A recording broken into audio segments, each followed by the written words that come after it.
Alô, alô, todo mundo. Bom, hoje já está todo mundo aí, porque eu tô com Não, duas. tá não. Só tem 20, 18. Vou esperar mais um pouquinho. Até que tem 2 minutos ainda, né? Ah, é verdade. O povo só ia estar atrasado mesmo. Bom, mesmo é quando no outro dia não tinha seminário, mas tinha gente online, É, querendo entrar online. O cara queria assistir, é. né? É. Aluna Não aplicada. sair da rotina, né? Para não acabar a rotina.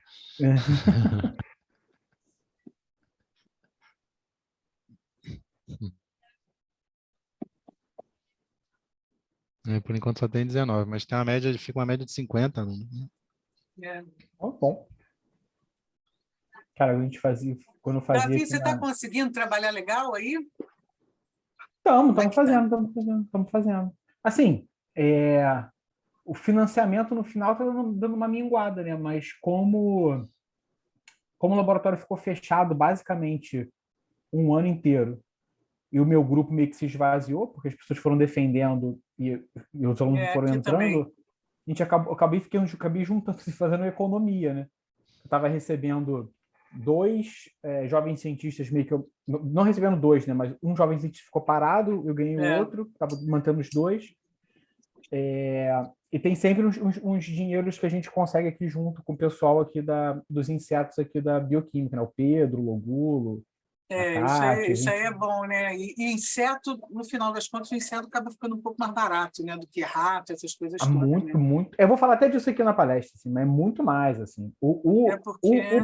O barbeiro que eu trabalhei durante a minha formação toda, ele é mais caro porque precisa dos coelhos para alimentar. É. Então a gente tem um gasto grande com biotério. Besouro Parte come de o quê? farinha. Farinha de Ah, trigo. tá. A Célia fazia. Ela botava o que ela fazia na semente, ela fazia aqueles besourinhos que comem a Feijão, não era? semente, feijão, é. Uhum. Aí ela tinha uns bichinhos bem interessantes também. Eu te confesso que a minha única experiência com bicho foi com o Pedro, com umas bichas de carrapato gorda, nojenta, e eu não consegui. Carrapato é um bicho esquisitão E mesmo, era assim. aquela gordinha, sabe? Cheia de sangue. Uhum. O carrapato é um bicho bem esquisito mesmo. E é engraçado que ele chegava via Sedex do Sul, né? Aí chegava o Sedex, assim, o cara sacudia a caixa, que abria, tava cheio de carrapato dentro. Eu ficava Ai, eu imaginando lembro disso. se um dia alguém roubar um caminhão do correio e abrir assim, isso aqui deve ser um iPhone, hein? Tá pesado. Aí abre, tem um monte de carrapato dentro. A decepção do sujeito.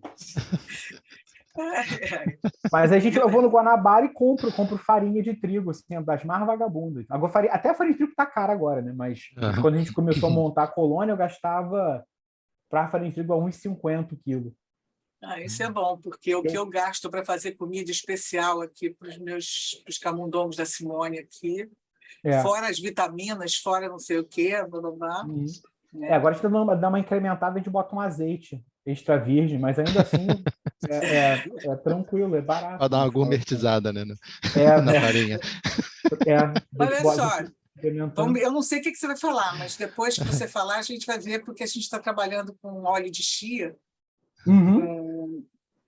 a Simone está trabalhando com óleo de chia, tem uns resultados bem interessantes. Quem sabe aí no besouro o óleo de chia passa alguma coisa também. A gente está dando azeite para deixar o bicho gordo. Pois é, e a gente mantém o bicho gordo com gordura. Bom, agora está melhor, porque agora é banha mesmo, mas a banha ficou caríssima também. Então, Bom, agora a gente já está aqui com quase da metade do pessoal que costuma assistir, mas vamos começar? Fica à vontade. Bom, é um prazer agora. O Mencalha, o professor Mencalha fez um upgrade aqui no nosso seminário. Nós estamos convidando os novos docentes do programa, né, para falar para nós aqui, gente de fora, gente de dentro. O Davi é um dos nossos mais novos orientadores do programa, e o Davi é professor adjunto da UFRJ, fez graduação em Ciências Biológicas, na modalidade genética, no Instituto de Biologia da UFRJ, mestrado e doutorado na Química Biológica, no Instituto de Bioquímica, e fez pós-doutorado também lá no Instituto de Bioquímica Médica. Ele, atualmente, como professor adjunto da Faculdade de Farmácia, né? Ele também é jovem cientista da FAPERJ e tem tido uma experiência super interessante, que ele trabalha com um bichinho que a gente estava conversando aqui, que é bem diferente do que a gente está acostumado, de gente ou de mamífero, que é o metabolismo em lipídios, principalmente em insetos. Então, eu acho que vai ser uma palestra super interessante e vai abrir novas perspectivas para quem gosta de trabalhar com metabolismo, e vai ser muito interessante. Davi, muito obrigado por ter aceitado, obrigado por participar do nosso programa. É sempre bom ter gente nova, né, Mencalha? Para acelerar e dar ritmo ao pessoal aqui. Obrigada a você, Davi. Eu que agradeço o convite, é um prazer participar. Agradeço também por ter sido aceito no programa. Acho que vai ser excelente para o grupo, para o meu grupo, porque, assim, agora, como a professora Cristina falou, eu estou aqui na faculdade de farmácia, eu fiz minha formação toda na biologia. E eu tenho um projeto que é essencialmente, assim, quando eu cheguei na faculdade de farmácia, eu até tentei dar uma cara meio de doença para ele, alguma coisa farmacêutica, mas ele é um projeto mais de biologia e bioquímica básica do que uma parte aplicada de farmácia. Então, meu grupo hoje é basicamente todo biólogo. A maior parte deles. E aí, o programa que eu estava de ciências farmacêuticas aqui, era difícil de eu conseguir encaixar o meu projeto e os alunos também. Então, acho que assim, o programa de biociências da UERJ, que é um programa mais amplo, eu acho que esse vai ser essencial para a gente conseguir construir o grupo e a gente conseguir botar as coisas para frente. Eu vou mostrar parte dos resultados que o Matheus tem obtido, que é aluno de mestrado do programa, que é nessa parte eu vou falar da segunda metade, que é tentando fazer o besouro, de fato, o besouro gordo. Vocês estão vendo aí direitinho? Se a minha internet estiver meio ruim, vocês me avisem, hein, André? Me dá um toque. Tá sim, tá bem claro o som, pelo menos para mim. Eu estou roteado do meu celular. Então, como a professora Cristina falou, eu vou falar hoje para vocês dos insetos gordos, então, da caracterização do metabolismo de lipídios no besouro Tribolium castanho. Bom, então, a obesidade, ela é a epidemia do século XXI, tá? Obesidade, nesse século, a obesidade vai matar muito mais do que Covid, tá? Então, por que isso acontece? A gente evoluiu, né? Eu gosto muito desse desenhozinho aqui, a gente evoluiu lá na savana africana, num ambiente muito diferente do ambiente que a gente tem hoje. Então, nos últimos, sei lá, 2,5 milhões de anos, a gente evoluiu na savana, correndo atrás de comida e correndo para não ser comido, tá? E nos últimos, sei lá, 50, 100 anos, a gente mudou totalmente nosso estilo de vida para um estilo de vida bem menos ativo, mas isso não é o principal por causa da obesidade, mas principalmente dietas hipercalóricas. Então, a gente está comendo ultraprocessados, caloria vazia, um monte de comida com alto índice calórico, e esse aumento de energia que a gente está absorvendo induz a gente para a obesidade, tá?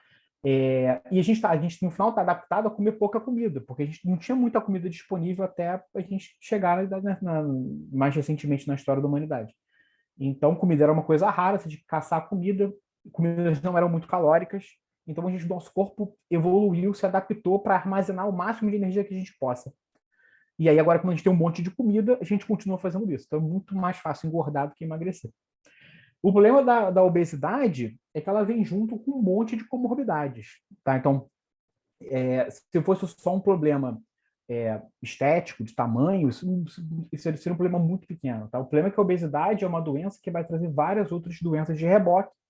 Então, a gente fala especialmente de diabetes do tipo 2 e síndrome metabólica, tá? Mas a gente tem várias outras doenças. A gente tem doença hepática gordurosa não alcoólica, doenças cardiovasculares e hipertensão, dislipidemia e hipercolesterolemia, que vai levar à arteriosclerose. E você tem outras doenças também estão associadas, como diferentes tipos de câncer, doenças respiratórias e por aí vai. Então, você vê um monte de doença que vem sendo carregada junto com a obesidade.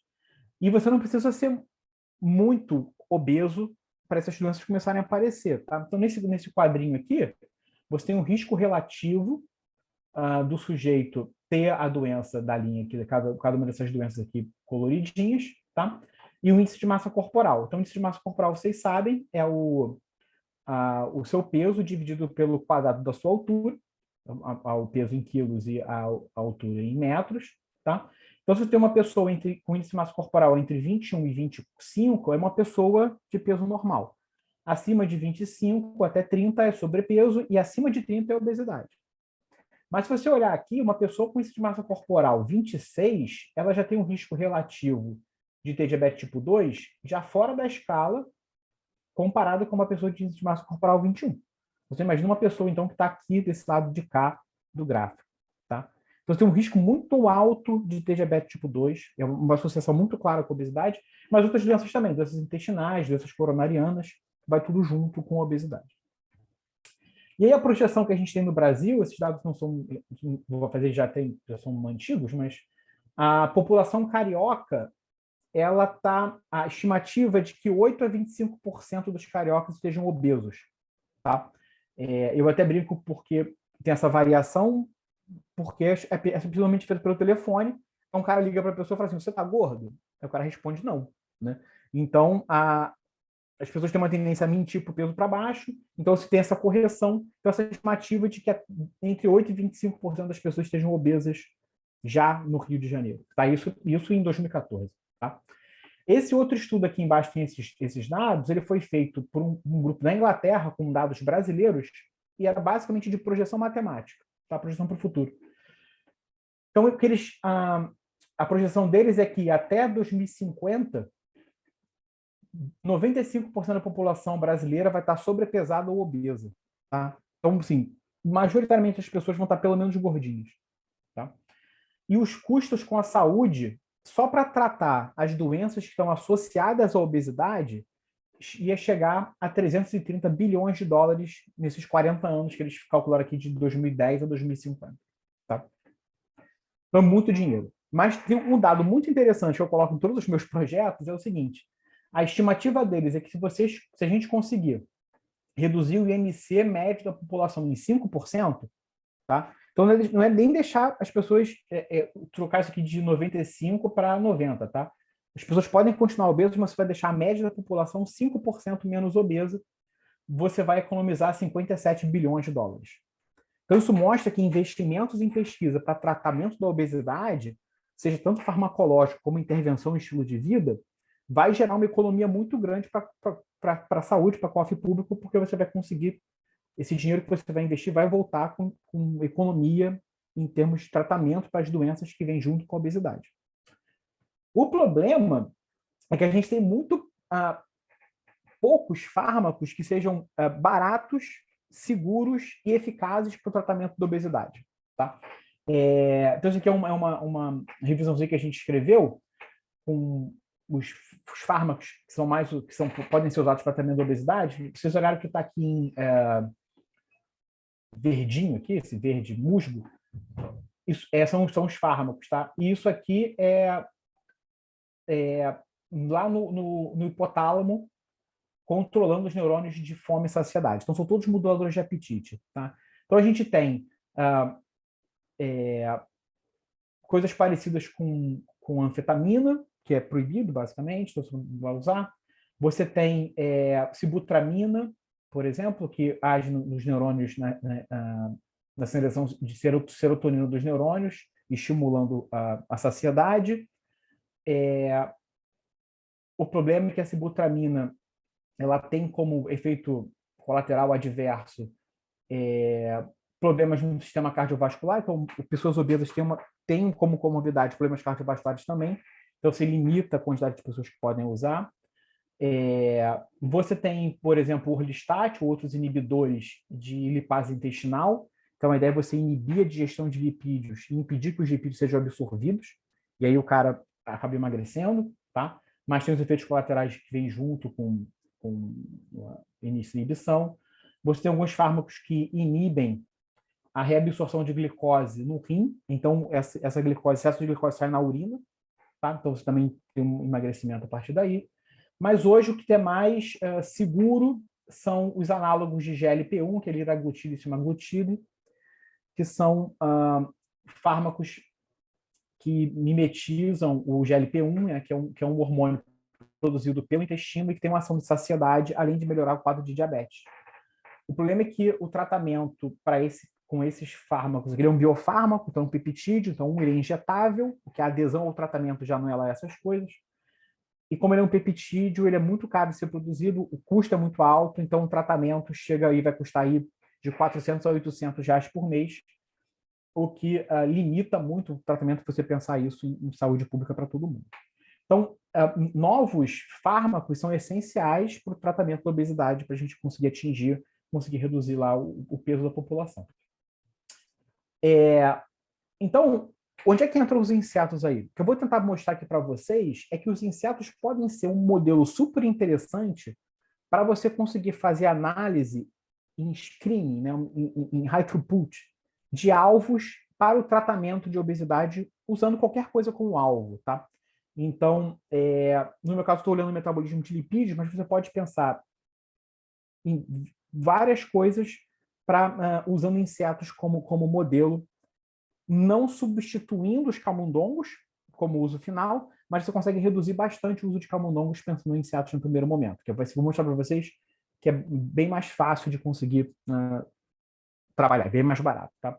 Então, por exemplo, os insetos, ele tem células beta. Eu botei entre aspas, porque não é uma célula beta, não tem pâncreas, mas os insetos têm neurônios produtores de insulina, tá? Então, se você olha aqui nesse paper que saiu na Nature, tá? Essas células, esses neurônios são chamados de IPCs, tá? Que são células produtoras de insulina. Se você ter uma mosca, uma drosófila, mosca modelo, e você mata esses neurônios, tá? Então ela não consegue produzir insulina, a mosca fica menorzinha, que é o tamanho da mosca. Tá? A mosca fica menor. A insulina é um fator de crescimento, então na ausência de insulina a mosca cresce menos. Tá? Então ela tem um tamanho menor, a asinha dela é menor também, o tamanho das células é menor e o número de células é menor também. Então, sem essa produção de insulina, a drosófila como um todo fica menorzinha com a ausência de um fator de crescimento. Mas metabolicamente também funciona. Então, se você olha aqui a glicemia da mosca, tá? Então, medindo quanto tem de glicose e trealose é o principal açúcar que está sendo transportado no sangue do inseto, que é a hemolinfa. Se você tem a mosca sem IPC, ou seja, sem insulina, ela fica hiperglicêmica comparado com a mosca controle. Tá? Então, ela fica diabética. Pelo menos que no caso, um diabetes do tipo 1. Tá? Se você recoloca insulina, você corrige esses defeitos. Tá? Então, como eu falei, os insetos têm insulina, então aqui são drosófilas mutantes para insulina, então estão deletando diferentes genes da insulina que tem nas moscas.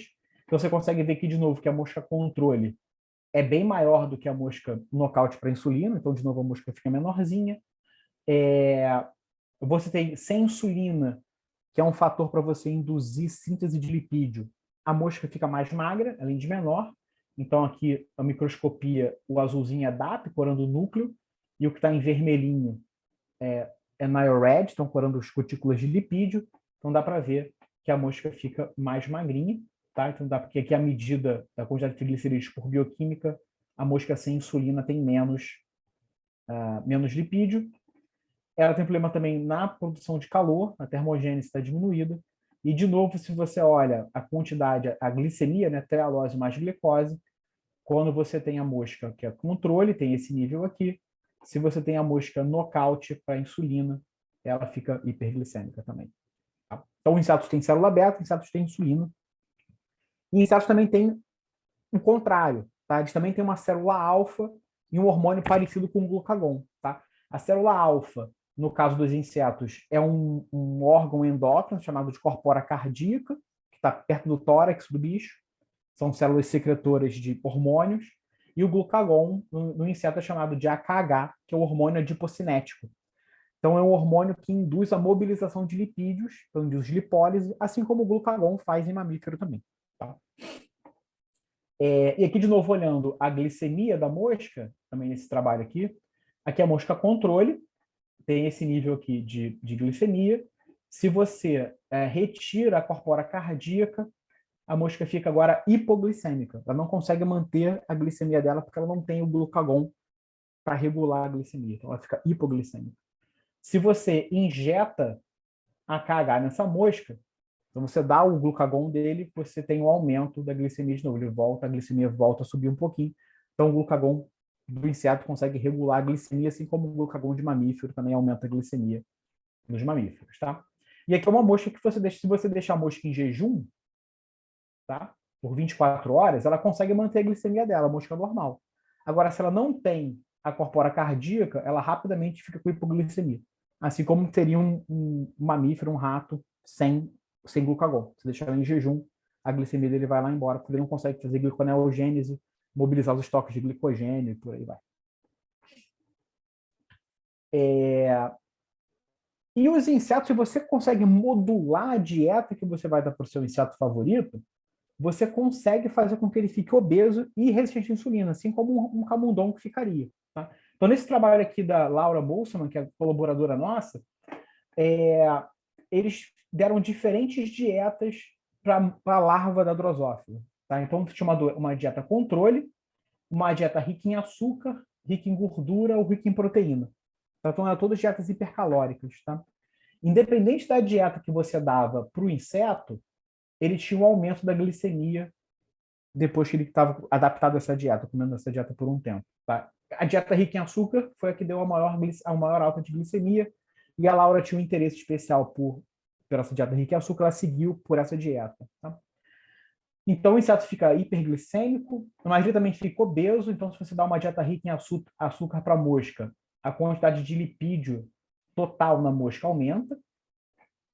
Tá? Então, aqui você faz um suco de mosca e mede a quantidade de gordura total que tem, bioquimicamente, mas se você faz microscopia, você também vê a mesma coisa. Então, a mosca controle, que está aqui em cinza, são as gotículas de gordura. A mosca que comeu muito açúcar tem as gotas muito maiores, então, indicando então, que ela também tem um quadro de acúmulo de lipídios. Tá? Então, ela está hiperglicêmica e está obesa. Depois, o que eles foram fazer foi medir a resistência à insulina da mosca. Tá? Então, aqui eles estão medindo fosforilação de AKT. Então, quanto mais fosforilada a AKT aparece no seu experimento, mais a insulina está funcionando, tá? Guia de insulina. Então, se você tem a mosca controle, aí esse aqui é o nível de fosforilação que ela normalmente tem. Se você injeta insulina na mosca, insulina humana mesmo, tá? Se você injeta insulina na mosca, você tem um aumento da fosforilação de AKT. Então, está funcionando a via de sinalização. Agora, se você pega a mosca que comeu uma dieta rica em açúcar, você dá a insulina para ela, a fosforilação não atinge o mesmo nível. Então, isso mostra que o bicho está resistente à insulina. Você pode dar insulina para ele, mas a via de sinalização não está funcionando como deveria. Tá?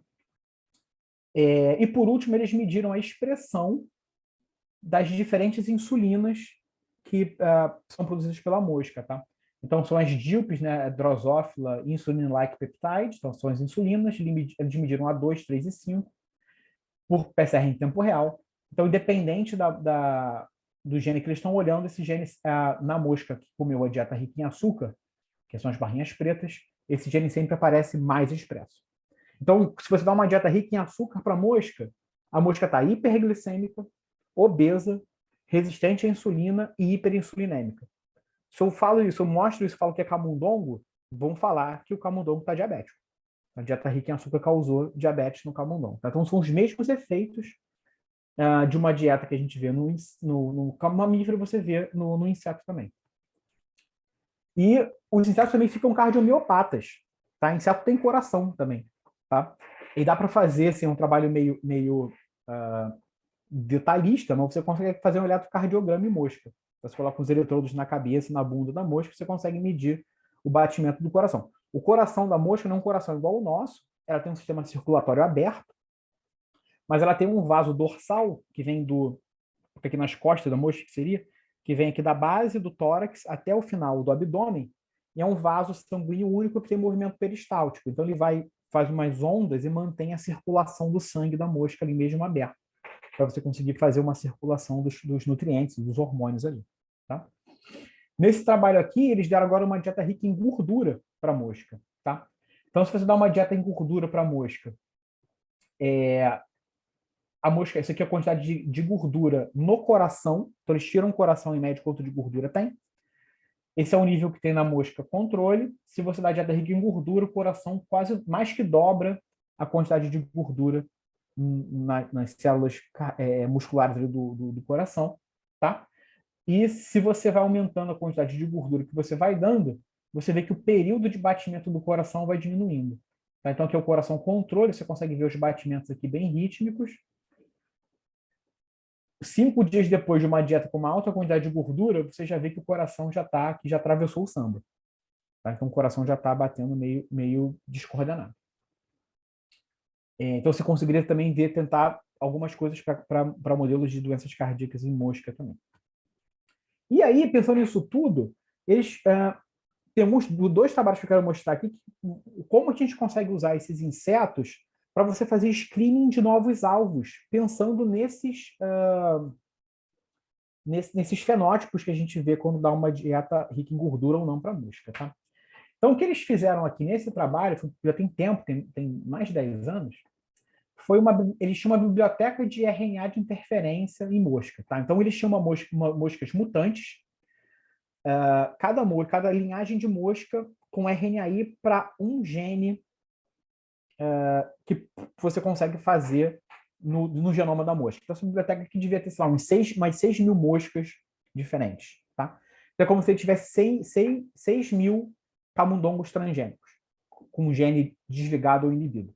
Que é uma coisa que, sim, inviável de se fazer com camundongo. Assim, não existe biotério capaz de você conseguir manter 6 mil linhagens de camundongos para testar alguma coisa que você queira. Tá? Então, isso é uma coisa impossível de se fazer em camundongo. O que eles fizeram foi o seguinte: tinham essas moscas com RNA de interferência, então eles cresciam uma mosca lá. Quando ele botava a mosca a 37 graus, a construção é feita desse jeito, a 37 graus, o RNA de interferência começava a funcionar. Eles tiravam os bichos que morreram, porque, bom, bicho morto não dá para trabalhar, mas depois de 7 dias eles viam se a mosca era magra ou gorda. Então, a gente viu se a quantidade de lipídio diminuía ou aumentava, a quantidade de lipídios estocada na mosca mudava. Tá? E aí, depois que eles tinham os alvos, eles repetiam isso, fizeram 3 vezes com essas coisas que foram funcionando, até ver de fato quem é que estava, quais eram os genes que causavam obesidade e qual genes que deixavam a mosca mais magra. Tá? Eles acharam um monte de genes de diferentes categorias, tá? Divisão celular, tradução de sinal e por aí vai, o gene ontology, né, desses genes que foram encontrados. Mas o que chamou a atenção a eles foi a via de Hedgehog, que é uma via que está conservada em mamífero também. Foi descoberta em inseto, mas está conservada em mamíferos, uma via de sinalização por proteína. Sempre que você fazia RNA de interferência para ativadores da via de Hedgehog, a mosca parecia mais gorda. E sempre que você fazia a RNA de interferência para inibidores da via, ou não fazia muita diferença, ou a mosca estava mais magra. Então, como toda a via estava junto, eles acharam interessante que isso devia ter alguma coisa de fato, não era uma coisa aleatória. E aí, nesse mesmo trabalho, eles foram trabalhar com camundongo. Fizeram um camundongo nocaute para essa via, para um componente dessa via, e foram olhar o que acontecia com esse camundongo. E eles viram o seguinte: se você tinha um camundongo nocaute para a via, você tinha uma redução muito grande na quantidade de tecido adiposo branco que esse camundongo tinha. Tecido adiposo marrom, você não tinha diferença, continuava aqui, mas a quantidade de tecido adiposo branco ficava bem menor. Tá? Então, o tecido adiposo marrom ficava igualzinho, o tecido adiposo branco, as células estavam bem menores, com menos gordura acumulada do que no camundongo controle. E essa redução na quantidade de tecido adiposo branco pode ser um problema, porque você pode fazer uma lipodistrofia, e aí a gordura não tem onde ser estocada, começa a ser estocada no fígado, no pâncreas, e você acaba gerando um diabetes, né, que acontece nas pessoas com lipodistrofia. Mas isso não aconteceu no camundongo. Então, os camundongos nocaute, que são as bolinhas azuis aqui, respondiam à glicose, num teste de tolerância à glicose, igual aos camundongos de controle. E liberavam insulina igualzinho também. Então, você tinha uma redução na quantidade de gordura, mas não tinha um efeito sobre a homeostase de glicose. Então, isso indicava que isso foi um alvo descoberto num screening inseto e que você consegue reproduzir isso em camundongo, então isso poderia ser interessante para você pensar em novos tratamentos. Esse outro trabalho aqui também achei muito interessante, os dois foram publicados em 2014, e esse aqui em Drosophila, esse que está em cima. De novo, a mesma coisa, eles fizeram um screening de genes que poderiam ser obesogênicos ou não. Então, eles screenaram quase 7.000 genes, uma coisa que, também, como eu falei, não dá para fazer em camundongo, e descobriram desses 7.000 genes, 77 envolvidos com a quantidade de lipídios que a mosca tem. 47 eram anti-obesidade e 30 genes eram obesogênicos, causavam obesidade. O que era interessante é que 19 desses genes já eram conhecidos, estando envolvidos em alguma coisa de obesidade. Mas 58 eram genes que nunca tinham sido envolvidos com quantidade de lipídio em nenhum organismo. Tá? Aí eles acharam, nesse trabalho que eu não trouxe os resultados, eles acharam interessante o metabolismo de cálcio e foram investigar várias proteínas desses genes envolvidos com isso e viram que o metabolismo de cálcio estava envolvido com o acúmulo de gordura.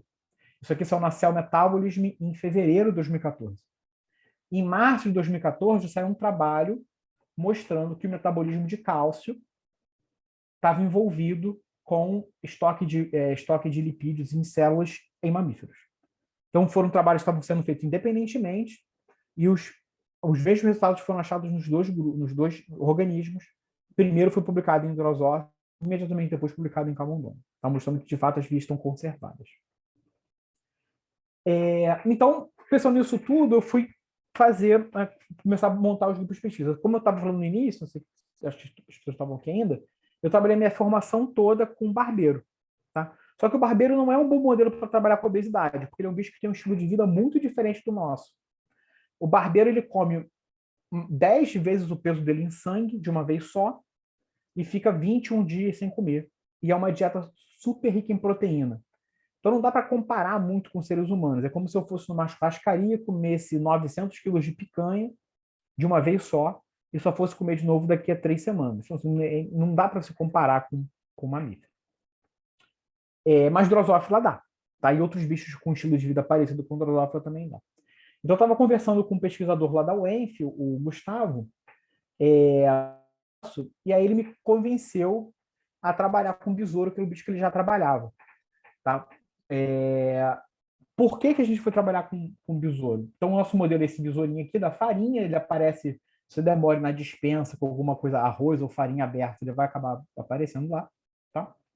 É um bicho pequenininho, ele tem, sei lá, menos de 5 milímetros, o adulto, ele é bem pequenininho. Mas por que a gente trabalha com ele? Ele é muito fácil de criar em laboratório, então ele é muito barato, muito mais barato que trabalhar com camundongo. A gente cria ele em potes de vidro que eu comprei na Utilicasa, e ele come farinha de trigo que eu compro no Guanabara, pago hoje, sei lá, R$3 na farinha. Tá? Então a gente com 3 quilos de farinha no mês, não, 3 quilos de farinha na semana, a gente consegue manter a colônia toda, com todo mundo trabalhando bastante. Então eu gasto aí R$10 por semana no máximo criando os bichos, tá? Ele tem um estilo de vida muito similar à Drosophila, tá? Então, ele é um bicho, assim como a Drosophila, ele também é um holometábulo, ou seja, tem uma fase de larva, faz uma pulpa e vira um bicho adulto, tá? E ele está sempre comendo o tempo inteiro para conseguir manter, para conseguir energia para empulpar e virar o adulto que tem uma demanda energética alta. Então, assim como a Drosophila, ele está comendo o tempo inteiro, que é meio parecido com a gente, tá?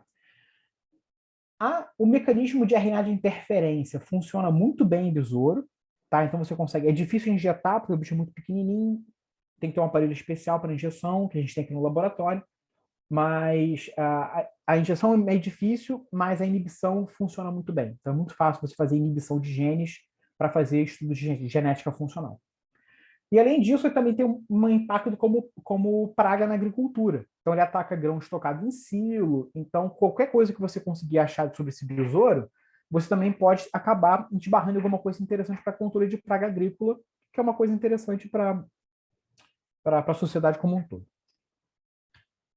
Só que não tem... É quando a gente começou a fazer isso, eu falei assim, não, beleza, a gente vai fazer, a gente vai inibir os genes, a gente vai descobrir se o bicho fica gordo, fica magro. Comecei a comprar um monte de primer, não sei o que, ver um monte de gene.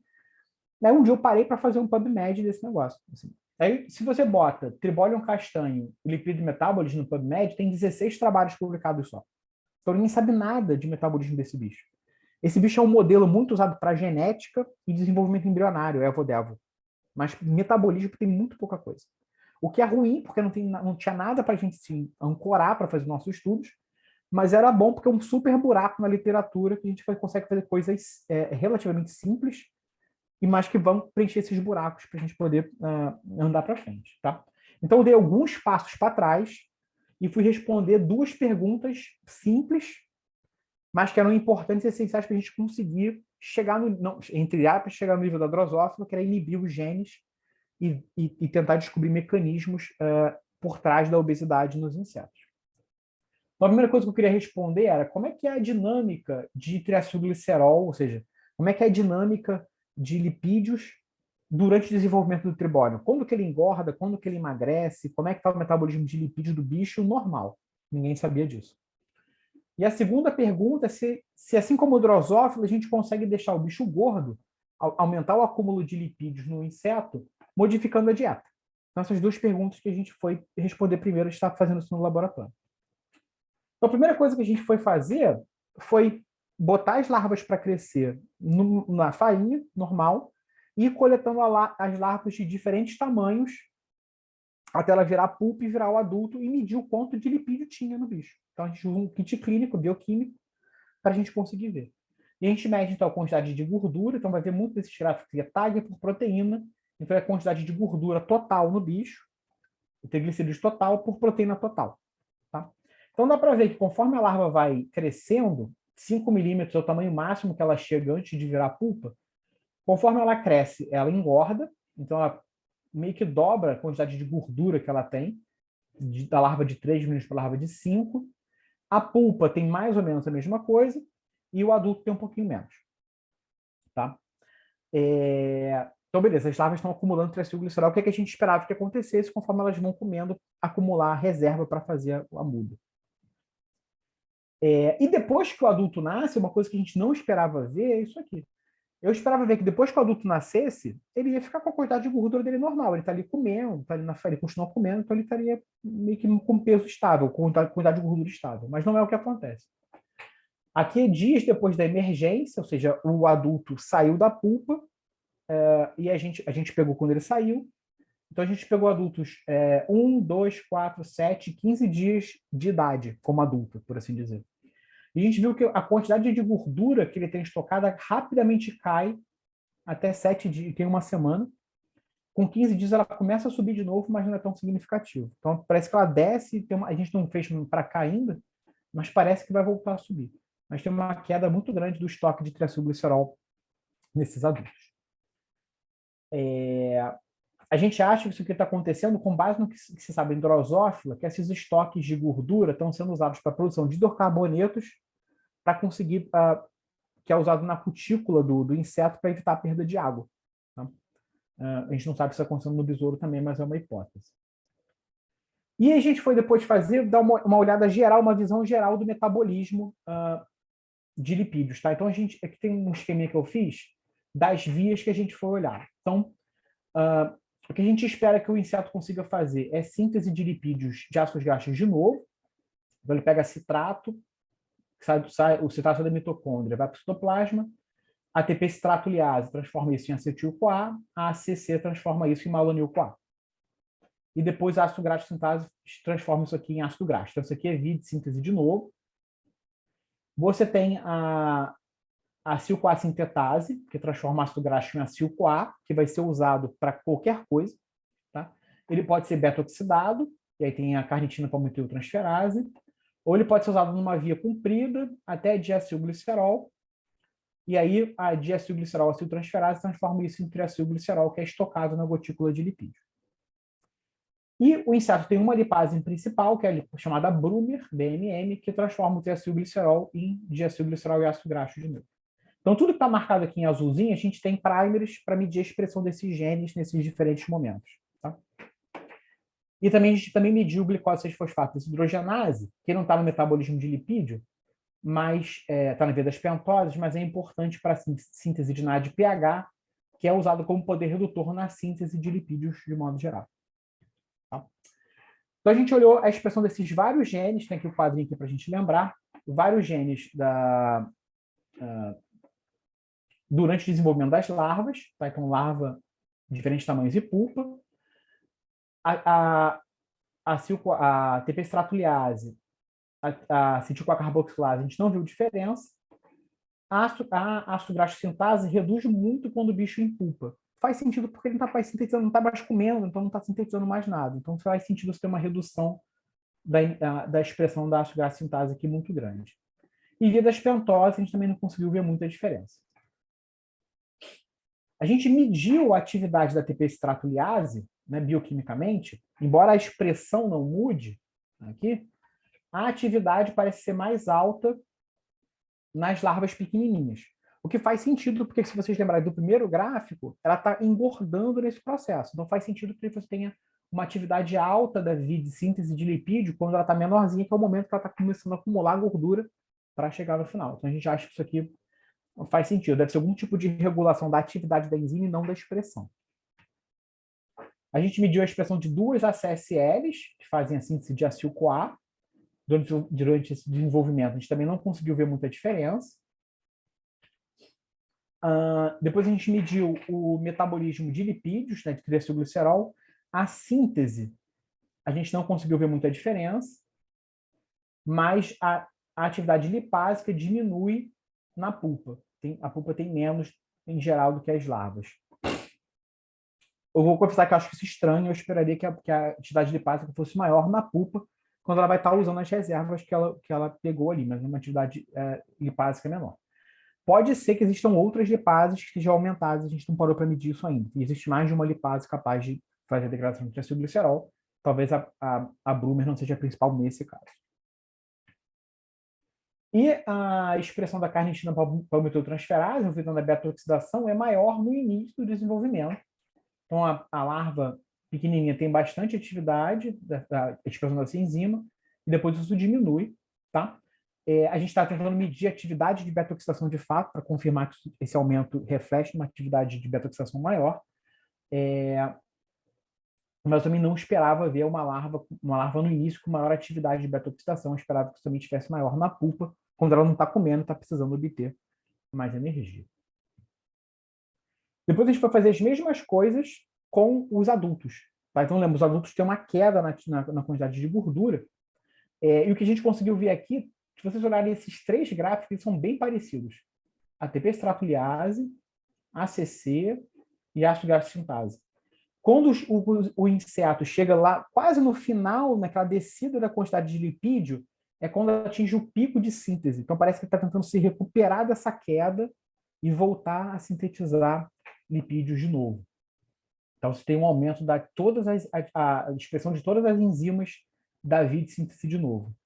E se a gente mede, isso aqui é um resultado preliminar ainda, se a gente mede a atividade da TP-stratuliase, ela também parece aumentar quando os bichos estão mais magros. Então, o 7º dia é quando a quantidade de lipídio está lá embaixo. Então, parece que ele está, conforme a quantidade de lipídio diminui, parece que ele começa a aumentar a síntese para recuperar esses estoques que ele está perdendo.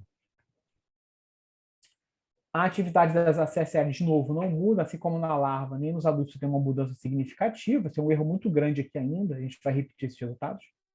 Talvez se tenha um aumento, mas a princípio não.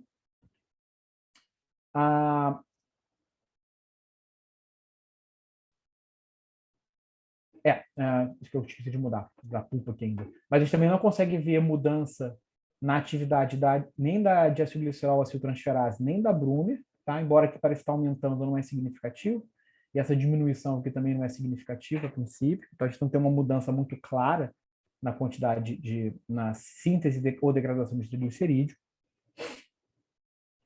E a atividade a expressão da carnitina palmitotransferase também muda. Essa muda sim. Nós temos uma redução da atividade conforme o bicho vai emagrecendo. Então, conforme ele vai envelhecendo, a quantidade de líquido diminui, a atividade de beta-oxidação também diminui, e aqui a síntese começa a aumentar. Então, parece que as atividades estão meio que trocadas.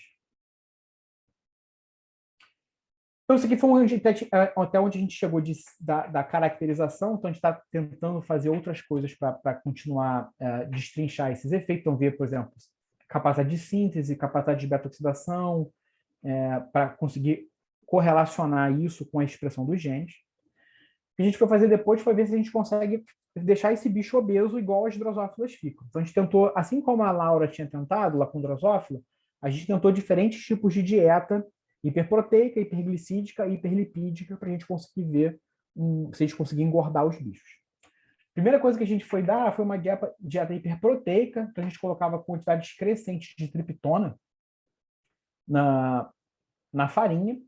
A gente não consegue ver uma diferença significativa quando a gente faz o teste estatístico, ANOVA, com todo mundo junto, mas se a gente compara 0%, o controle, com 10% de triptona, a gente consegue ver um aumento significativo se a gente faz a comparação só entre esses dois grupos. Então, a gente guardou essa informação para analisar mais para frente. A gente tentou dieta hiperglicídica, então quantidades crescentes de glicose ou quantidades crescentes de sacarose, e a gente não consegue ver diferença. Então, a glicose, açúcar parece não fazer muita diferença no metabolismo do bicho, porque ele já é um bicho que come muito açúcar, farinha é basicamente amido, né? E depois a gente fez uma suplementação com uma dieta hiperlipídica. A gente tentou gema de ovo em pó, tá? Até 15%, vou explicar por que até 15%. Não vimos diferença nessas larvas aqui, nas larvas com 5 milímetros. Mas se a gente coloca azeite, 5% aqui, que é volume e peso, a gente consegue ver um aumento significativo na quantidade de gordura estocada nesses insetos. Tá? Quase dobra a quantidade de gordura. Tá? Por que a gente não conseguiu fazer maior quantidade aqui? A gema de ovo em pó a gente consegue colocar fisicamente, não tem problema, mas se a gente coloca mais de 15% de azeite, a farinha já vira uma baba e a gente não consegue botar o bicho para comer aquele negócio, ele vira um bolo, tá? A gente não consegue usar. Além disso, se a gente coloca quantidades muito altas, a gente viu que as dietas hiperlipídicas atrasam o desenvolvimento das larvas, que é uma coisa que a gente já tinha visto, já tinha sido visto em outros insetos. Se está muita gordura, o inseto não se desenvolve direito. Então, aqui tem o que está em branquinho aqui, a larva de 3 milímetros, cinza a larva de 4, preto a larva de 5. Então, a gente consegue ver que aqui o controle tem esse tipo, depois de 3 semanas, tem essa distribuição. Conforme você vai aumentando a quantidade de gema de ovo em pó, você diminui a quantidade de bichos que você está vendo, total, e os bichos de 5 milímetros vão sumindo. Eles não conseguem crescer muito. A mesma coisa para o azeite. Então, conforme você vai aumentando a quantidade de azeite, com 10% você já não consegue pegar mais larva de 5 milímetros, e a quantidade de larva que desenvolve é muito pequena. Então, a gente ficou com 5 aqui para trabalhar com azeite, que era que a gente conseguia ver uma coisa mais parecida. Então, a gente pegou triptona 10%, azeite 5%, e fomos fazer as análises de expressão gênica para ver o que a gente conseguia ver. Os mesmos genes de novo. Então, quando a gente olha a ATP estratoliase, a gente não vê diferença, mas a ACC, de síntese de lipídio, triptona tem um pouquinho menos de expressão. A ácido graxo sintase aumenta quando você tem o bicho que está comendo dieta hiperlipídica. E glicose fosfato desidrogenase está diminuída no bicho que comeu triptona. Tá? Esses resultados aqui eu não entendo muito bem ainda. A gente está medindo a expressão da glicose a atividade da glicose 6-fosfato desidrogenase para confirmar que isso de fato tem um efeito sobre a atividade da enzima mesmo. Mas a gente mede a atividade da estratoliase, que a gente só tem triptona, azeite a gente não tem ainda, a gente não consegue ver diferença na via de síntese de ácido graxo por enquanto. A gente mediu de novo a acilcoacintetase.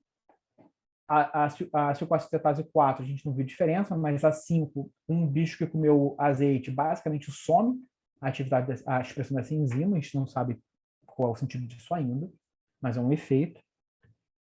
A dieta hiperlipídica aumenta a expressão da diacilglicerol-aciltransferase, então aumenta bastante a atividade da expressão da enzima, o que faz sentido porque ele está comendo um monte de ácido graxo, então esse ácido tem que ser estocado em algum lugar, então a gente esperava mesmo ver um aumento da atividade das enzimas de síntese de triglicerídeo, e a lipase a gente não vê diferença ainda. E a expressão da CPT1, a gente também vê um aumento quando o bicho comeu azeite, o obeso com dieta hiperlipídica, que é uma coisa que também acontece em modelos de obesidade diabética, tem um aumento da atividade de beta-oxidação e desse excesso de ácido graxo que tem disponível. A gente mediu outros genes envolvidos com diabetes, nesses insetos especificamente. Então, a gente mediu 2 insulinas. A gente não conseguiu ver diferença significativa, embora tenha esse aumento aqui, esse ponto aqui está puxando muito para cima, a gente não conseguiu ver diferença significativa. Mas a gente mediu a atividade do receptor de AKH, que seria o receptor de glucagon dos insetos, e a gente viu um aumento na expressão desse gene nos animais obesos com dieta hiperlipídica. O que faz sentido, porque em quadros de diabetes em mamífero, você vai ter um aumento de sinalização de glucagon. Então, talvez isso esteja funcionando da mesma forma no inseto também. A gente mediu outros genes do metabolismo de glicose, a gente mediu o PEP-CK, que tem envolvido com gliconeogênese. Em pessoas diabéticas, tem um aumento de gliconeogênese, um aumento de expressão de PEP-CK, e a gente também viu isso nos insetos que comeram dieta rica em gordura. A gente mediu glicerol 3-fosfato desidrogenase da via glicolítica, a gente viu uma diminuição nos bichos que comeram triptona, mas não viu diferença nos bichos que comeram azeite. Essa redução aqui pode ser causada, esse excesso de aminoácido, os insetos podem estar preferindo catabolizar aminoácido como fonte de energia e não glicose, talvez reduzindo a atividade da via glicolítica. E a trealose fosfato sintase, que é a enzima que participa da síntese de trealose, que é o principal açúcar no sangue do inseto, a gente não conseguiu ver a diferença. Então, resumindo tudo que a gente já conseguiu aqui nesses 2 projetos que estão sendo trocados no laboratório, e a gente viu no besouro gordo, a larva do besouro engorda muito rápido e os besouros usam seus estoques após a emergência. A atividade de síntese de lipídio é maior no início do desenvolvimento das larvas. E a gente tem mudança de expressão no perfil de expressão gênica. Então, ácido graxo sintase e lipase são menos expressos na pulpa, a beta-oxidação é mais expressa na larva de 3 milímetros, genes de síntese de lipídio, ácido graxo, são mais expressos conforme vai passando o desenvolvimento do adulto, e no contrário, a beta-oxidação parece ser menos expressa durante o desenvolvimento dos adultos. Tá? A dieta hiperproteica aumenta, botei entre aspas, aumenta, porque a gente só consegue ver isso exclusivamente no 10%, então a gente está estudando isso para ver o quão verdade isso é. Mas as dietas hiperlipídicas aumentam, de fato, os estoques de triacilglicerol, deixam o bicho mais gordo e atrasam o desenvolvimento das larvas. Então, aqui eu coloquei só um esquema daquele monte de expressão gênica que a gente fez. Então, quando a gente dá triptona, que a gente conseguiu ver, de fato, foi uma redução de ACC e redução de via das pentoses, tá? O que não faz muito sentido, porque a gente esperava ver esse citrato aqui sendo mais usado, a gente não sabe por que isso está acontecendo. A gente também não sabe qual o efeito que isso tem sobre o nível de NADPH desse inseto. Mas a gente tem um aumento, no final, um aumento de TAG aqui. No azeite, a gente viu um aumento de ácido graxo sintase, uma redução de ACSL, então talvez esse ácido graxo ficasse preso aqui, ou as outras ACSL sejam suficientes para manter a síntese de acetil-CoA, mas a gente consegue ver um aumento de beta-oxidação, que era uma coisa esperada por um inseto que esteja diabético, um aumento de DGAT, que também faz sentido para escoar esses ácidos graxos serem estocados em triglicerídeos. Tá? Então, o meu grupo hoje, são os que já foram do laboratório, já saíram. Então, o meu grupo hoje é a Alice e o Matheus, os 2 estão fazendo mestrado pela Biociências. A Lívia, a Marcela, a Débora e a Laís são alunos de seco do laboratório. E os nossos colaboradores externos ao laboratório, que a gente tenta fazer algumas coisas juntos. Falei pra caramba, quase falei o tempo. Obrigado pela atenção e estou aberto às perguntas. Obrigado, Davi. Muito interessante. Eu fico aqui pensando, né, milhões de perguntas. Eu não sei se alguém tem perguntas. Stênio, tem alguém que tem pergunta? Você sabe que quando eu começo, eu não paro, né? Ainda não, professor. Eu tenho umas coisas para falar para você. Primeira coisa que me chamou a atenção, quando você bota um N de 5, um N de 5 é um pool de bichinhos que você faz de cada vez ou é um bicho? Depende do experimento. Para real time, é um pool de bichos. Então, a gente pega 3 larvas e aí extrai de 3 larvas, e aí o N de 5 são 5 pools de 3 larvas. Para análise de bioquímica, que é mais barato e a gente consegue fazer mais, são bichos individuais. Então, a gente consegue medir individualmente. Assim, eu acho assim, bicho individual não é pouco, não. Quer dizer, não sei. Porque você tem um desvio padrão grande, de repente, se você aumentar o número o teu N, será que você, de repente, não consegue ver outras pool, coisas? você é um pool com mais larvas. Ou fazer mais vezes. Não, eu não pensei em larva, eu pensei no bicho inteiro, né? No bicho adulto, né? Que você bota 5, a larva tem um que é 600, 300 e tantos, né? Uns 660 e tantos. Mas eu fiquei pensando no bicho adulto, né? Quando você bota N de 5 ou de 6, se você aumentar o N, de repente o teu desvio não diminui, você tem resultados. Então, para as coisas que são mais baratas, a gente tenta fazer um N grande. Então, a gente vai coletando aqui e vai fazendo. Uma coisa que a gente já reparou é que eu tenho um desvio intraexperimental alto. Então, se eu pego bichos de frascos diferentes, às vezes eles são diferentes entre si. Eu não sei, a gente não conseguiu ainda descobrir por que isso acontece. Um bicho nasce numa semana e na outra semana, eles têm umas variações entre eles. Às vezes com 2 grupos de pontos, assim.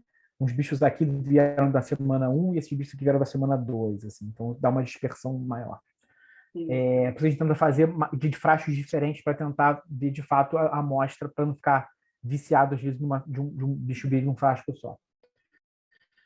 Para as coisas que são mais baratas, a gente consegue fazer um N grande. Para o real time, que é um pouco mais caro, aí a gente tenta fazer pool, e a gente faz um pouco, dá uma olhada. Que assim, o pool do real time, um N de 5, com 5 pools, eu entendo. Agora, o bicho individual é porque mesmo no camundongo, né, que a gente tem um controle grande pela dieta e tal, a gente, às vezes, o N de 5, 6 não é um N suficiente, porque eles têm variações individuais. Sim. E aí, eu fiquei numa dúvida, uma coisa também, que foi, o teu bicho com triptona engorda também? Engorda. Ele engorda. Assim, se a gente faz a análise estatística correta, não dá diferença. Mas o ponto de 10%, ele fica mais alto. E aí a gente ficou assim, pô, acho que vale a pena a gente andar com esse 10%, mesmo que a diferença seja na média maior, mas talvez não seja claramente significativo. Eu pensei assim, vamos andar com esse, talvez a gente veja coisas interessantes, e no ruim de tudo ele vai ser um controle negativo do bicho com um negócio diferente. Falei, vamos andar com isso, vamos incluir essa coisa. Eu falei assim, vamos manter a triptona, porque é um bicho que comeu um negócio diferente. Na pior das hipóteses, ele é um controle negativo diferente, assim, para a gente ver coisas uma não alteração. Porque a gente manteve ele. Mas, assim, açúcar a gente excluiu porque não dava diferença nenhuma, assim, nem com muita vontade de ver, dava para ver diferença. Ele ficou uma reta, basicamente. É porque você já está entupindo ele de amido, né? Então, acho que ele já chegou ao seu máximo dele. Eu acho que é isso que aconteceu. Mais 2 perguntinhas. Quando você bota o triacilglicerol sobre proteína, tá? O que diminui? É o triacilglicerol que diminui ou é a proteína que aumentou?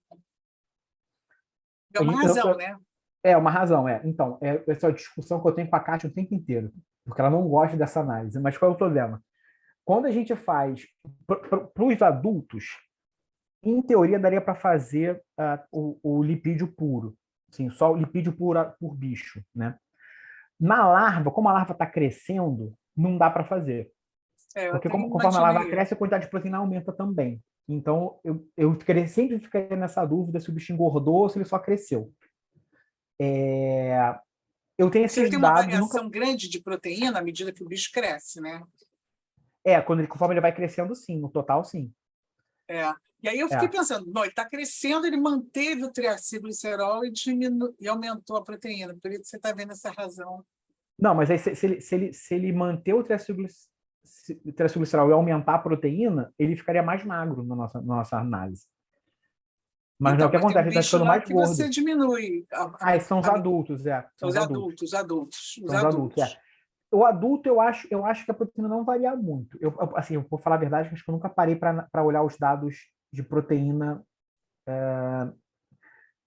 Eu tenho os dados que a gente faz as contas, mas assim, nada me chamou muita atenção. As larvas, você consegue ver claramente que elas vão aumentando conforme o bicho cresce.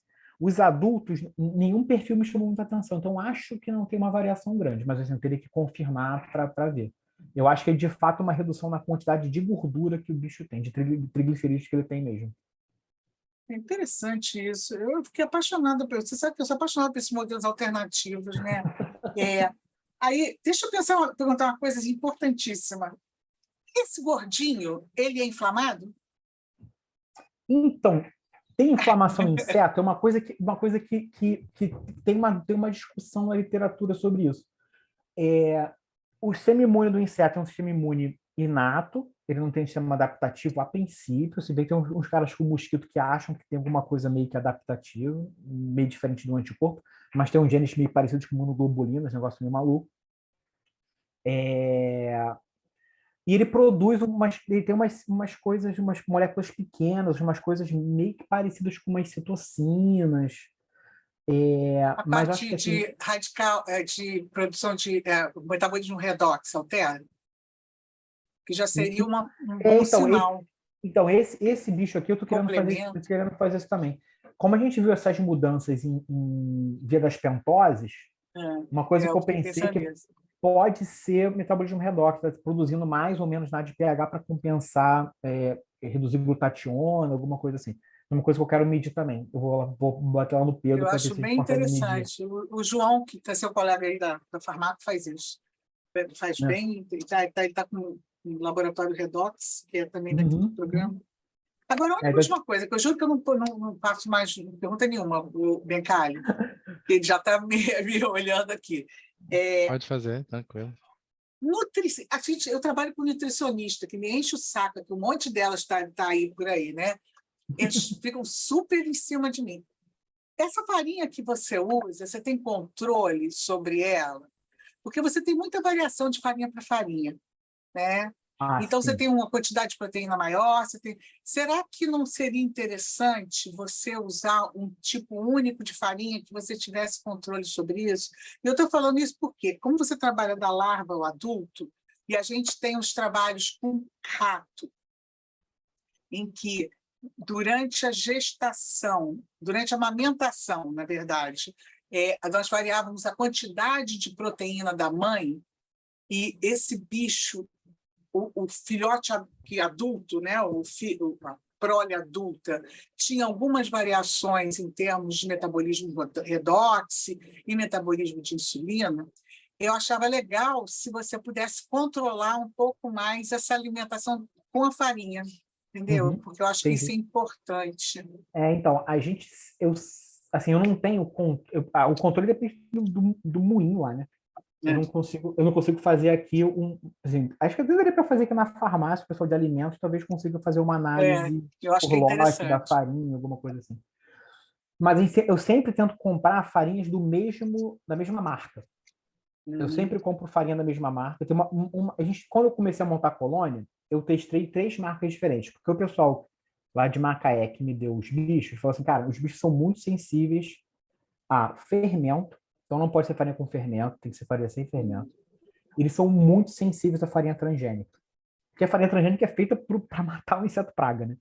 Então, eles são super sensíveis.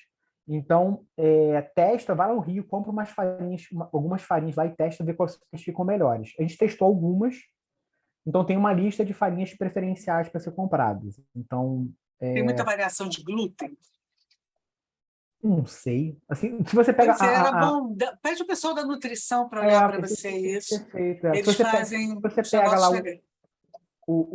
a informação nutricional, é padrão, né? Vem sempre a mesma coisa ali, então não muda É que muito. nem, Teria que ter uma análise. é que nem ração de rato. Nós começamos a fazer nossa própria ração, assim como o pessoal do Heriberto aqui, porque do moinho, quando vem a ração, ela já vem com uma variação que não é exatamente o que é dali. Então, é só porque, como você trabalha principalmente com a larva, né, o teu adulto pode ser diferente. Bom, Assim, eu paro aqui, Davi, porque senão daqui a pouco eu vou ficar aqui só eu. Tem perguntas aí? Não sei. Acho Não, que não, não. professor, hoje o povo está acanhado. Só Não aproveitando o tem momento pergunta. gourmet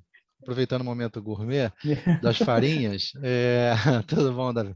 tudo bem. Parabéns aí pela palestra, cara. Bom Muito saber do seu obrigado. trabalho aí, trabalho interessante pra caramba, assim, muito legal, né? E é uma novidade para o programa, né? E, né, ter esses modelos mais baratos para entender, né, uma coisa tão grande, tão importante, assim, é muito legal, né? Até mesmo tempo de cultivo, né, de geração é muito menor e tudo mais. Muito bacana o trabalho. Aproveitando só o momento aí gourmet, talvez você consiga umas farinhas de maior controle em lojas especializadas de farinha, de verdade, né? Não essas farinhas de mercado, supermercado, né?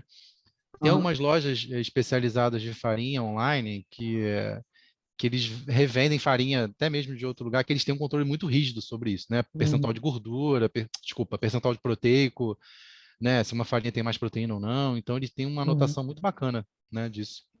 Né? Tem até farinha com mais índice proteico, normalmente as farinhas mais elaboradas um pouquinho tem 12,5% a 13% de proteína, enquanto essas de mercado convencional tem de 5%, né? 4 a 5% proteico. Aí talvez nessas casas você consiga, né? De repente até poupar o pessoal da nutrição e ter um controle mais rígido ali. Nunca tinha pensado nisso, mas é verdade. Talvez Tem possa umas ser um lojas teste online aí, interessante de Lab fazer. Chef, tem farinhas italianas, tem umas lojas, se você botar farinhas assim, tem essas. Os caras são mais Esse exigentes, pessoal que né? faz essas massas É, especiais, coisa e tal. é. O Mencalha é panificador também. Você sabia disso? É só por isso que eu sei. Fazer pão, pizza, um monte de coisa lá, croissant e Pizza tal. de Nápoles, né? É, isso, tem que ser a E verdadeira deixa eu te napolitana. perguntar um negócio também. Esses bichos, já que ninguém perguntou, se esses bichos fazem esses mediadores lipídicos, tipo prostaglandina, tromboxano, você sabe? É uma outra coisa. Tem por muito, por exemplo, eu não sei se todos os insetos falar assim, mas eu sei que mosquito, ele não tem ciclooxigenase, por exemplo. Uhum. Então foi uma coisa assim que para vazar. Então o mosquito não tem ecosanoide, não sei o quê, lá. Quando você faz espectrometria de massa, começa a aparecer uns ecosanoides lá, claramente. Tem lá, você fragmenta ecosanoide. Aí a pessoa foi atrás e descobriu uma enzima diferentona que parece que assumiu o papel da ciclooxigenase e consegue sintetizar ecosanoide. Então pelo ecosanoide tem, esses outros mediadores eu não sei se tem, e também a gente não sabe muito bem qual é o papel que eles têm. Coisa. O Marco Sordini que estava olhando essas coisas em mosquitos, essas ecosanoides e prostaglandinas com mosquito para sistema imune mesmo, assim, para sistema imune inato, coisa com dengue e virose de modo geral. Mas não é muito a minha área, assim, então não sei de fato qual é o papel que eles têm no sistema imune ainda. Talvez não sei se eles se sabem de fato, na verdade. Não, porque eu pensei por causa do azeite que você está dando, dependendo da gordura que você dá, você pode alterar o metabolismo lipídico para um lado para o outro. A gente, se alterar com ômega 3, você tem uma resposta diferente. É uma coisa que Era isso que eu te perguntar. sempre perguntam quando eu falo se testei outros óleos. Ainda não. Mas é uma coisa que, assim, fechando, a gente conseguindo ver os fenótipos que a gente consegue ver com azeite, uma coisa interessante de fazer é colocar bota óleo de coco, bota óleo de palma, dendê, sei lá, bota uns outros negócios. Óleo de palma seria interessantíssimo, porque você aumentaria a chance dele estar mais inflamado, né? E é saturado, né? Então, eu acho uma que coisa que a seria gente vai bem fazer, interessante. uma coisa que a gente tem também para fazer aqui, o Matheus pegou as amostras desses bichos. Aqui no corredor aqui a gente tem um espectrômetro de massa que funciona bem, e é um espectrômetro de massa, assim, que eu falo, espectrômetro de massa sem frescura. porque é do pessoal de produtos naturais. Então, entra extrato de qualquer coisa. Você vê quem bota extrato de folha, bota extrato de bicho, né? Então, a gente vai rodar ali para fazer umas análises de espectrometria de massa, uma lipidômica basicona para a gente ver. Então, dá para a gente saber, dá para saber o grau de insaturação. Eles fazem para lipídio também? Fazem. Bom, é bom saber. Depois eu quero saber quem é. Você me manda o... Fazem para lipídio, não. A gente vai tentar fazer. Eles fazem produtos naturais. Eu falei, posso botar lipídio? Pode. A gente vai descobrir se vai funcionar mês que vem. Ou se funcionar, você me avisa. Mas é da centralista da Suzana Leitão. Ah, tá. Então, Vou ver isso. a gente vai tentar fazer. A gente tem agora uma fonte ionizadora que é melhor para coisas apolares. Então, a gente vai tentar ver se funciona. A gente vai conseguir saber esse grau de insaturação, e aí dá para, por exemplo, botar óleo de palma e ver se o bicho fica mais saturado do que insaturado. Coisa, tá? Bem legal. Dá para fazer essas Isso análises mais fáceis. Chega mais perto do... Bom, eu não tenho mais perguntas, não. Ó, todo mundo está elogiando seu trabalho aqui. Gabriela. Obrigado. Bancário, você tem mais alguma coisa? Me desculpe, eu te interrompi. Não, tem não. Davi, muito obrigada. Foi excelente. Achei pelo convite. Bem diferente e eu acho que o pessoal vai começar a olhar com outros olhos desses bichinhos. Se tiverem, os alunos que estão aí, se tiver alguma ideia que possa, sei lá, alguma coisa assim, aí, pô, talvez esse bicho dê para testar, resolver algum tipo de problema, alguma coisa, só mandar um e-mail. Isso é bem legal. O bicho sobra. Muito uma interessante. Coisa assim, eu fiz o meu pós-doc com levedura. E durante meu doutorado, eu trabalhava com inseto ainda, eu usei levedura para responder um problema da minha tese lá. Expressei a proteína em levedura, coisa tal. Talvez, às vezes, você trabalha com um modelo e usar um modelo diferente, talvez você consiga resolver algum tipo de problema mais fácil. É verdade. Então, a gente está disponível aqui. Se tiver alguma ideia, por mais maluca que seja, manda um e-mail, a gente pode tentar ver se funciona, talvez. Esses bichos são estranhos, eles fazem coisas estranhas. Tá bom. Muito obrigada, Davi. Muito obrigada a todos. E até semana que vem para todo mundo. Um abraço, pessoal. Tchau, tchau. Tchau, tchau. Um abraço.